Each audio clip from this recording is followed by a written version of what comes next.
So we are up to part 3 of our extreme small wine making experiment. We have our fermenter that has been fermenting now for about 8 days.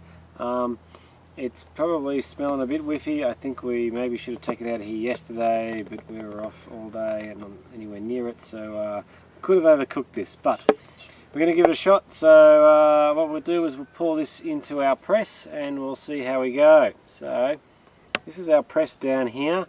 As you can see, very high tech, a simple bowl and a tea strainer, so there you go. Alright, so first of all we'll get the free run. So there's the free run juice. Now technically that would be the nicest juice we're going to have, and if you were a really good winemaker you'd probably take that off and move it into a different batch, but we don't have that much wine to mess around with, so we're just going to take it all together.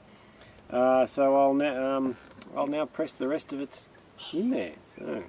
So not wanting to let our fermenter go to waste, it is now going to be our press. So I'm going to take the top of that, which is a nice wide sort of soft thing, and just press the rest of the juice out of the grapes through ye old strainer. I don't know if you can see much coming out there,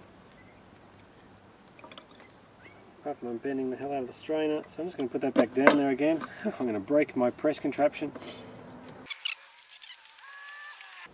Okay, so we finished our straining. Ended up doing some of it by hand, so there's the remainder of our grapes. I'm sure if I had a really hardcore press I'd be able to get the rest of the juice out of that, but I don't. And there's our strainer, and here's the amount of wine we've got to basically finish off. So it's an extremely small batch.